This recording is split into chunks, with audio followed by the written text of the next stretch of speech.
నమస్కారం అండి. సుమన్ టీవీకి స్వాగతం. నేను గీతాంజలి. ఇవాళ మనతో పాటు ఉన్న అతిథి థింక్ ట్యాంక్ అలాగే అభ్యుదయ ఫౌండేషన్ సీఈఓ నందకిషోర్ రెడ్డి గారు. ఎన్ని దేవాలయాలండి! ఒకటా రెండా? వేలల్లో ఉన్నాయి. వాస్తవానికి లక్షల్లో ఉన్నాయి దేవాలయాలు. అయితే అందులో ఇంకా రీసెర్చ్ చేసి వాటిని ఇంకా ఫిల్టర్ చేసి మనకి ఏవి ఉపయోగపడతాయి, నిత్య జీవితంలో మనం ఎదుర్కొనేటువంటి చాలా సమస్యలు కొన్ని దేవాలయాలకు వెళ్తే వాటి నుంచి బయటపడే మార్గాలుగా చెబుతూ ఉన్నారు. అయితే అవి ఎలాంటి దేవాలయాలు గత కొన్ని రోజులుగా తెలుసుకుంటున్నారు. దాదాపుగా ఇప్పటికి ఒక 30 దేవాలయాల గురించి చాలా చక్కగా మనకి వివరించి చెప్పారు. చాలా మంది ఆ దేవాలయాలకు వెళ్ళి ఫలితం పొందుతున్నారండి. అది చాలా సంతోషం అనిపించింది మాకు. అలాగే మంచి అభిమానం కూడా చూపిస్తూ ఉన్నారు. ఇంకా కామెంట్స్‌లో అడుగుతున్నారు కొన్ని, మాకు ఈ ప్రాబ్లమ్ అండి, ఏ దేవాలయానికి వెళ్ళాలి, ఫలితం ఎలా వస్తుంది, అడ్రెస్‌లు ఇవన్నీ అడుగుతున్నారు కదా! ప్రతీదీ చూస్తున్నాము. వాటన్నిటికి కూడా ఆన్సర్ ఇచ్చే ప్రయత్నంలో భాగంగానే మరొక ఎపిసోడ్‌తో మీ ముందుకొచ్చాం. నందకిషోర్ రెడ్డి గారు ఉన్నారు. మాట్లాడేద్దాము. ఇవాళ కామెంట్స్‌లో వచ్చిన ప్రశ్నలు ఏవైతే ఉన్నాయో అవి వారి ముందు ఉంచబోతున్నాను. దానికి తగ్గట్టుగా ఎలాంటి దేవాలయాలు ఉన్నాయో తెలుసుకుందాం. సార్ నమస్తే అండి. నమస్కారం. చాలా సంతోషం మళ్ళీ మళ్ళీ కలవటం. But thank you. Series of videos చేస్తూ ఉన్నాము. ఎంత మంచి అభిమానం చూపిస్తున్నారు సార్ కదా, మీరు ఎక్స్పీరియన్స్ చేస్తున్నారు. అసలు నేను ఎక్కడికి వెళ్ళినా గుర్తుపట్టడం, అసలు నిజంగా మేము పడ్డ కష్టానికి ఒక ఫలితం అనేది కళ్ళ ముందర చూస్తున్నాం. అది నాకు సంతోషం అనిపించింది సార్. ఇందులో కొంత ఇంత భాగం మీకు సగం భాగం అయినందుకు. అంటే ఎక్కడికైనా వెళ్ళా నన్ను అడుగుతూ ఉంటారు, రీసెంట్ గా ఇలా చేస్తున్నారు కదా అండి, అలా ఏమైనా క్షేత్రాలకు వెళ్ళినా. బట్ ఆ 7 ఏళ్ల కష్టానికి ప్రతిఫలం అందడం హ్యాపీ. అది మీరు స్వీకరించండి సార్. చూడడం ఇంకా ఆనందం అనిపిస్తుంది ఫలితం పొందుతున్న వాళ్ళు. అయితే కామెంట్స్ లో కొంచెం విచిత్రంగా కూడా అడుగుతున్నారు సార్, వీటికి దేవాలయాలు ఉన్నాయా అని. అలాగే బాగా ఇంట్రెస్టింగ్, ఇది నిజమే కదా, అసలు ఇలాంటి దేవాలయం ఉంటుందా అనిపించేటువంటి ప్రశ్న. పూర్వజన్మ స్మృతులు. పోయిన జన్మలో అసలు మనం ఏంటి, పూర్తిగా మన జన్మ ఏంటి అని తెలుసుకోలేకపోయినా కనీసం ఎంతో కొంత ఇలా హింట్స్ ఇచ్చినట్టుగా తెలుస్తుంటాయి కదా సార్. కొన్ని జ్ఞాపకాలు అంటారు. అంటే కొన్ని ప్లేసులకు వెళ్తే ఎక్కడో చూసినట్టుగా ఇలాంటి ఫీలింగ్ వస్తూ ఉంటుంది. అదేంటో అనుకుని వదిలేస్తూ ఉంటాం కొంతమంది మనుషులు కలిసిన. కానీ పూర్వజన్మ స్మృతుల్ని మనకి తెలిపే దేవాలయాలు అసలు ఉన్నాయా, ఉంటే గనక ఎక్కడున్నాయి, ఎలా వాటిని మనం తెలుసుకోవచ్చు, ఏమైనా ప్రక్రియ ఉందా? చాలా పెద్ద ప్రశ్న. సో ఇవి యాక్చువల్గా యుఎస్ లో యూకేలోనే ఇంట్రెస్టెడ్ అనుకున్నాం, ఎందుకంటే చాలా ఇన్స్టిట్యూట్స్ ఉన్నాయి వీటిపైన. సో మీకు పాస్ట్ లైఫ్ కర్మ, మీకు ఒక హిప్నాసిస్ చేసి మిమ్మల్ని ట్రాన్స్ లో తీసుకెళ్ళి ఆ ట్రాన్స్ లో నుంచి పుల్ అవుట్ చేయడం అనేది చేసేవాళ్ళు పద్ధతిగా. ఇవేమి చేయకుండానే మన ఋషులు మనకు ఆల్రెడీ ఇచ్చేసారు. మీరు ఎక్కడికి వెళ్తే, ఎక్కడ ధ్యానం చేస్తే, ఎక్కడ మీ పాత జన్మ స్మృతులు అనేది క్లియర్ గా రాసేసి ఉన్నారండి. అసలు మళ్ళీ ఇది అందరికీ తెలియని దేవాలయం కాదు, తెలియని ప్రదేశం కాదు, తెలియని ఇది కాదు, ప్రతి ఒక్కరికి తెలిసింది. అదే అండి మా ప్రయత్నమే. ఏంటంటే ఒక దేవాలయంలో మీకు వెళ్తే ఏ ఫలితం వస్తుంది, ఎందుకు వెళ్ళాలి, దీంట్లో భాగంగా మీరు అడిగిన ప్రశ్నలో చెప్పాలి అంటే, సస్పెన్స్ చెప్పాలి అంటే, సాక్షాత్తు మన అరుణాచలం అండి. అరుణాచలంలో తెలియని ఇంకొక సీక్రెట్ ఏంటంటే, ప్రతి ఒక్క యోగులు కానీ సాధకులు కానీ అక్కడ ఎందుకు ఆ గిరివాలం వెనకాన ఎప్పుడు ధ్యానంలో ఉంటారు, ఎందుకు ధ్యానం చేస్తారు అనే దానికి శాస్త్రోక్తంగా చాలా నీట్గా రాసిన్నారండి. దాంట్లో ఎవరైనా అరుణాచలం మీరు గిరి ప్రదక్షిణ చేయాలి, గిరి ప్రదక్షిణ చేసి వచ్చిన తర్వాత గుడి వెనక వైపు ఒక ద్వారం ఉంటుంది, ఒక గేట్ ఉంటుంది. అంటే వెనక వైపు అంటే ఏ గేట్? టెంపుల్ బ్యాక్ సైడ్, పర్వతం సైడ్. మీకు రమణాశ్రమం సైడ్, మీకు రమణాశ్రమం సైడ్ బ్యాక్ సైడ్ ఒక ఎంట్రన్స్ ఉంటుంది. ఆ ఎంట్రన్స్ దగ్గర నుంచి రమణాశ్రమం వరకు అత్యంత పవర్ఫుల్ ప్రదేశం అండి అది. మీరు అక్కడ కానీ చూస్తే లెఫ్ట్ సైడ్ లో అమ్మవారికి నిమ్మకాయలు కూడా గుచ్చుతా ఉంటారు. కాళీ అమ్మవారికి గుచ్చుతాం. అక్కడ శక్తి ప్రతిష్టాపన జరిగింది కాబట్టి కాళికా అమ్మవారిని పెట్టారు అక్కడ. రమణులు ఎందుకు అక్కడ ధ్యానం చేసేవాళ్ళు అంటే, ఆ ప్రదేశంలో మీ మెదడు, మనస్సు ఇవన్నీ కూడా ఎప్పుడు చైతన్యవంతంగా ఉంటాయండి, యాక్టివేట్ అవుతాయి. రెండోది వచ్చేసరికి ఇక్కడ ఉన్న శివుడికి పేరే జ్ఞానాగ్ని అని. ఆయన పేరే జ్ఞానాగ్ని. జ్ఞానాగ్ని, అతను జ్ఞానాన్ని ఇచ్చేవాడు ఆయన, శివుడు అక్కడ ఉండే అతను. సో ఈ జ్ఞానంతో పాటు ఎవరైతే గిరి ప్రదక్షిణ చేసి వస్తారో, మీరు ఇక్కడ ఒక 108 సార్లు ఓం అరుణాచలాయ నమః అనే మంత్రాన్ని జపిస్తారో, చెప్పించిన 108 సార్లు తర్వాత ఒక 20 నిమిషాలు మీరు ఒక డీప్ ధ్యానం ట్రాన్స్ కుదురుతుందండి. ఆ ట్రాన్స్లో మీకు ఒక విజన్ లాగా కనిపిస్తుంది, ఒక విజన్ కనిపిస్తుంది అండి. ప్రతి ఒక్కరు దాదాపుగా ఇప్పటికీ 100కు 60 మంది చేస్తే 60లో 59 మందికి దీన్ని ఎక్స్పీరియన్స్ అయ్యారు. 59 మంది ఎక్స్పీరియన్స్ అయ్యారు. మా దగ్గర టెస్టిమోనియల్స్ 1100 మందికి టెస్టిమోనియల్స్ ఉన్నాయండి. 1100 మంది మేము రికార్డ్ చేసాం, ఇంక్లూడింగ్ ఫారినర్స్.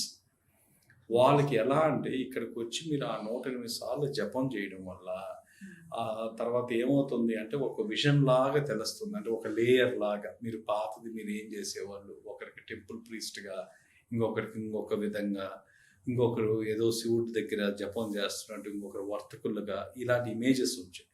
ఇమేజెస్ రాని వాళ్ళకి కూడా కళలో ఒక స్వప్న దర్శనం అయ్యేది. ఆ స్వప్నంలో మీరు ఎక్కడో ఒక ప్రాంతంలో ఉన్నట్టు, ఆ ప్రాంతం మీకు సంబంధించినట్టు, ఆ ప్రాంతంలో నుంచి ఒక్కొక్కరికి ఒక డీప్ ట్రాన్స్లో వాళ్ళు మరణించిన స్థలం కూడా చూసుకునేవాళ్ళు. కానీ అందరూ మౌనంగా ఉండేవాళ్ళు. మేము ఎక్కడ చనిపోయామని కూడా చూసేవాళ్ళు. వాళ్ళకున్న ఎక్స్పీరియన్సెస్లో ఉన్నాయి, నాకున్న టెస్టిమోనియల్స్లో ఉన్నాయండి. సో ఇవన్నీ కూడా ఎక్కడ జరిగేవంటే మన అరుణాచలంలో జరిగేవి. మౌనంగా అందరూ మీరు కానీ చూడండి, స్కందాశ్రమానికి పైకి పోయేవాళ్ళు, రమణాశ్రమం కాడి నుంచే మీకు ధ్యాన ప్రక్రియ అనేది మొదలవుతుంది. మీకు టౌన్ అంతా ఇక్కడ ఉండి ట్రాఫిక్ అంతా ఎంత ఉన్నా మీకు ఆ ధ్యాన సాధన ప్రక్రియ అనేది ఎక్కడ మొదలవుతుంది అంటే అక్కడి నుంచే మొదలవుతుంది. అందుకే రమణలు చెప్పిన దాంట్లో కూడా చెప్తారండి, నేనెవరు అని తెలుసుకోవాలా అని ఎప్పుడైతే మీ మనసు కనిపిస్తుందో మీ గత జన్మ తలుపులన్నీ ఓపెన్ అవుతాయంటండి. అది ఒక అరుణాచలంలోనే. అందుకే ఆయన అరుణాచలాన్ని మొదటిగా అతను తపస్సు చేసి ఇవన్నీ చేసిన వ్యక్తి ఎవరన్నా ఉన్నారంటే భగవాన్ రమణులే ఉన్నారు. అసలు ఇది దేనికి పనికొస్తుంది, ఎలా పనికొస్తుంది? ఎందుకంటే ఇవన్నీ కూడా మన గత జన్మకు సంబంధించిన మెమరీస్ అన్నీ కూడా మన సబ్ కాన్షియస్ మైండ్లో రిజిస్టర్ అయి ఉంటాయండి. ఇవన్నీ అన్లాక్ చేసే ప్లేస్ ఏదన్నా ఉంది అంటే కేవలం ఇది అరుణాచలం.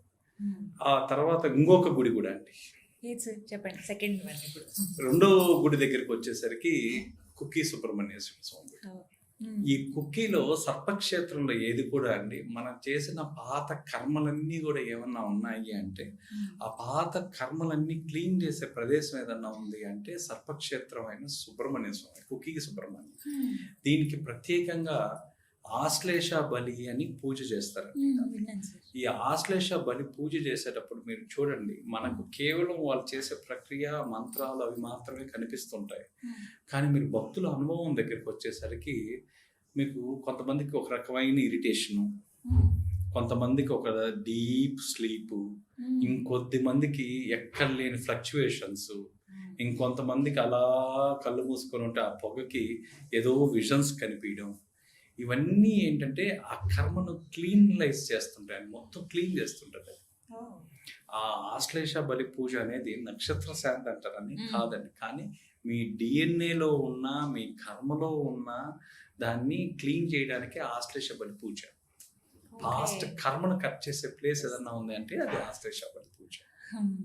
మనకి ఈ కుక్కీలో ఈ ఆశ్లేష బలి పూజ చేయడం వల్ల కూడా ఆ కర్మలో ఉన్న ఇవన్నీ డిఎన్ఏకి సంబంధించి మన పాత జన్మ కర్మకు సంబంధించి ఏదన్నా ఉన్నా కూడా ఇది క్లీన్ చేసేస్తుంది. కాబట్టి ఈ రెండు చాలా ప్రసిద్ధ క్షేత్రాలు. తెలుస్తుందా సార్? అక్కడ కూడా మనకి మీకు సేమ్ మీకు అక్కడ పూజ చేసేటప్పుడు ఇన్స్టెంట్ గా తెలుసు. సో పూజ ఇది అయిపోయినాక కాదండి, పూజ జరిగేటప్పుడే మీకు ఆ 45 మినిట్స్ ఎంతో చేస్తారు ఒక్కొక్క బ్యాచ్ లో పూజ. ఆ 45 మినిట్స్ పూజలోనే మీరు ఎక్స్పీరియన్స్ అవుతారు. సో మనం ఆ ఇంటెన్షన్ తో వెళ్ళొచ్చు సార్. నేను బ్రహ్మాండంగా అసలు కొంతమంది సాధకులు వచ్చేదే దానికోసం వస్తారు, దాని ఎక్స్పీరియన్స్ కావాలా, ఎనర్జీని ఎక్స్పీరియన్స్ కావాలని వస్తారు. ఈ దృష్టితో పోతే మీకు ఖచ్చితంగా ఈ రెండు ప్రదేశాలు. ఇవి కాకుండా కూడా ఇంకొక సూర్య దేవాలయం ఉంది, మనం నెక్స్ట్ చెప్పుకుందాం, మంగళూరు దగ్గర. దాంట్లో కూడా మీకు ఈ గత జన్మకు సంబంధించినవన్నీ గుర్తుకొస్తాయండి. ఈ గుళ్ళు ఉన్నాయి వీటికి సంబంధించి. సో ఫస్ట్ ఇప్పుడు మన ఇవాళ ఎపిసోడ్ లో అయితే అరుణాచలం అందరు ఇప్పుడు వెళుతున్నారు, మిస్ చేసుకోకుండా ఇదొక్కటే ప్రత్యేకంగా. బట్ థ్యాంక్ యూ సార్, చాలా మంచి విషయం ఇది. అరుణాచలం అలాగే కుక్కీ సుబ్రహ్మణ్యం, ఈ రెండు. కుక్కీ సుబ్రహ్మణ్యంలో మీరు చేసుకోవాల్సింది పూజ ఆశ్లేష బలి పూజ.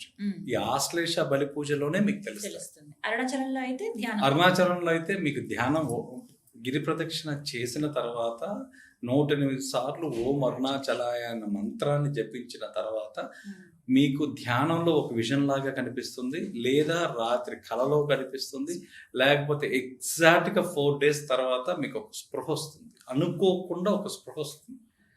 మీరు ఎక్కడో పనిలో ఉంటారు, మీ మైండ్ తగ్గని రిజిస్టర్ అవుతుంది, ఏదో జరిగినట్టు, నేను ఎక్కడో చూసినట్టున్నా, ఏదో జరిగినట్టున్నా, ఇలాంటి స్మృతులన్నీ తిరిగి రీకనెక్ట్ అయ్యే ప్లేస్ అరుణాచలం. ఇప్పుడు ఇక మేమందరం ఆ ప్రయత్నంలో ఉంటాము. ముఖ్యంగా ఇంకొక మాట కూడా మీరు మొన్న అన్నారు సార్, అంటే దేవాలయాలకు వెళ్తున్నారు ఇలా చెప్పగానే, కానీ కొంచెం మనం అక్కడ రూల్స్ అన్ని కూడా ఫాలో అవ్వాలి అన్నట్టు చెప్పారు. మనము ఒక దేవాలయంకి వెళ్తే మనకన్నా ముందర వాడు ఎవరు వెళ్ళినా మనం తోసుకోవడం నెట్టుకోవడం వద్దని. ఎందుకంటే మీకు నిజంగా అదృష్టం ఉంటే ఆ క్షేత్ర పాలకుడి పర్మిషన్ ఉంటేనే మీరు ఆ క్షేత్రంలో అడుగు పెడతారు. అడుగు పెట్టిన తర్వాత ఆ శక్తి కేంద్రంలో మీరు అడుగు పెట్టిన తర్వాత మీరు ఎన్ని గంటలు ఉండగలిగితే అంత అదృష్టం. మీరు ఇంకా వెనకాన మనుషులను ముందుకు నెట్టి మీరు ఆగండి. మీకు ఆ శక్తి ప్రసరణ అనేది మీకు తెలియకుండా మీ బాడీలో జరుగుతూ ఉంది. కాకపోతే మనం దాన్ని యాక్టివేట్ చేసుకోకపోవడం వల్ల మనకు స్పృహలోకి రావట్లేదు. అది అంతే. ఎప్పుడైతే ఆ స్పృహ ఉన్న వాళ్ళు ఎవరు కూడా చూడండి ఆ క్షేత్రాల్లో నుంచి తొందరగా రారు బయటకి. పొద్దున పోతే సాయంత్రం దాకా అక్కడే కూర్చుంటారు. ఎందుకు మీరు ఋషులు చూడండి, ఎవరన్నా చూడండి, ఎక్కువసేపు అక్కడే కూర్చుంటారు. సో ఈ శక్తి ప్రదేశాల్లో మనం ఎక్కడికి వెళ్ళినా ఈ పరిహార కాండలో చెప్పే ప్రతి దేవాలయము ఒక శక్తి క్షేత్రం. ఆ శక్తి ప్రసరణ విపరీతంగా ఉంటేనే దానికి ఆ కెపాసిటీ వస్తుంది. పరిహారం దోషాన్ని తీయగల కెపాసిటీ దేవాలయానికి ఎప్పుడు వస్తుందంటే ఆ శక్తి ఉండాలి. ఆ శక్తి ప్రదేశాల్లో మనం ఉండాలి. అప్పుడు ఆ శక్తి మన బాడీలోకి వస్తుంది.